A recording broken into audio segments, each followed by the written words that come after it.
This is the third time of trying to make this video, and it's not because anything's going wrong, it's all me. But this is tough for me, and this is my testimony, and I've been feeling like God has been asking me to make this because, one, I really don't want to make it.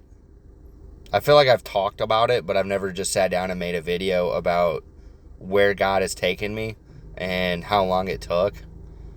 But just for people who are like, this is too long of a video, trusting God when nothing makes sense and everything is falling apart is one of the best things you can do with your life. So to start out, growing up, never really went to church. Dad's side of the family was Catholic, but they never actually would go to church. Mom's side of the family was Jewish, and we would celebrate like the holidays in Hanukkah, maybe, when that time came around, we would celebrate, but I only learned like one of the prayers the first night. So it was never like a deep religious or spiritual experience that I had with the church growing up. So growing up, I ended up getting into like atheism, agnosticism, because that was the nature of what I concluded. I used to listen to a lot of very heavy metal, like satanic metal, stuff of that nature. So my thought process in my life kind of was leading in that way. I ended up going to school for music, and getting a degree in music media and production from Ball State University. So I got the opportunity to be in multi-million-dollar studios, to then eventually going to Sweetwater Sound and becoming a sales engineer and selling the gear for those, and to churches and to other places, like just everyday average people. Sometimes people, across the world, which was pretty crazy. And I still didn't know God. Really didn't believe in him. And it got to this point in my life where Sweetwater was about to go public. My parents were going through a divorce, and they didn't want to tell me until literally the Ukraine-Russian war broke out. And my life was crushed. And instead of getting to know God, I went into New Age spirituality, because I saw people were like, oh, my life has changed. I was able to do it. Did it through meditation. I did it through affirmations. I did it through all these things. I did it. So I'm like, ooh, me being someone who feels like I have no control of my life, I'm going to try that. So I did. I did for years. And in that process, I ended up trying to get involved with the music industry and just picking up a delivery job. Finally quitting the biggest job I've ever been a part of. Because Sweetwater, if you're a sales engineer, you were making 80 to 100 calls a day. You had to do 4 hours of talk time. You had to be available about 5 hours of your day at that desk, like ready to answer anybody's call. So you were busy if you were actually doing the job. And even though it was an amazing experience, I was over 300 pounds and wanted to unalive myself, which is what drove me away from Sweetwater and into like New Age spirituality, because I wanted control of my life again. So I do that, pick up a delivery job, and I start trying to get involved with the music industry, and I started realizing like there's a lot of people that say they're very spiritual, and they are, but the problem is they're not spiritual in the good way. They're like, oh yeah, I'm spiritual, I believe in that. But then when you start saying, hey, I don't rock with Freemasonry, I don't rock with that, which, by the way, I didn't know Jesus at this time, but I knew just deep down, do not rock with that. I've always had a problem with it. And it wasn't until later in my life that I figured out why. But just a tangent, okay? Continuing on, I ended up trying to get placements, paying this guy. Come to find out, dude was a satanic cult leader. Like, he had come up with his own cult, had people who had sigil tattoos on them, and he paid Billboard to write articles for him about that, about his life, which, by the way, a lot of people don't know, you can pay Billboard, you can pay these people to make articles about you. So keep that in mind too. Not everything you see is as good as you think it is. People love money, and they love doing things for money. And you start recognizing that with the music industry, is that that's what it becomes about.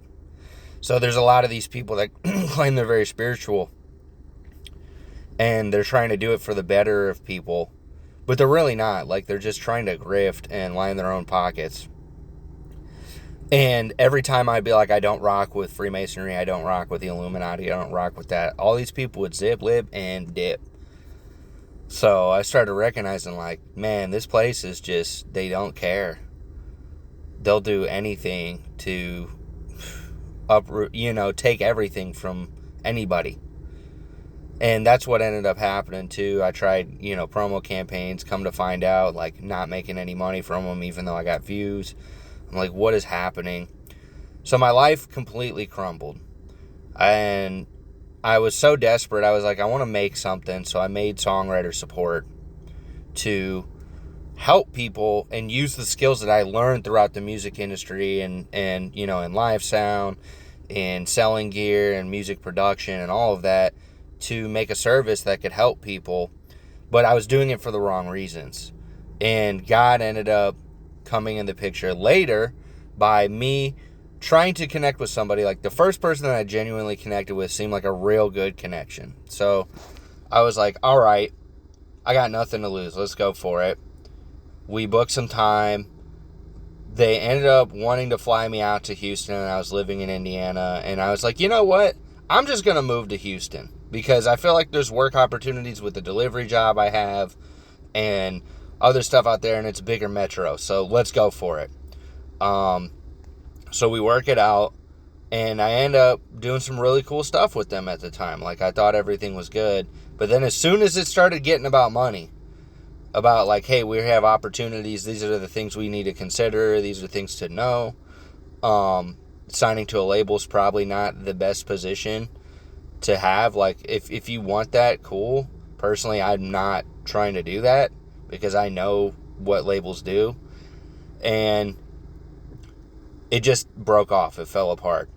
And my only vehicle at the time, completely died on me, and it was my fault. I wasn't taking care of it enough. But all this to say, you sometimes have to hit rock bottom to meet the rock.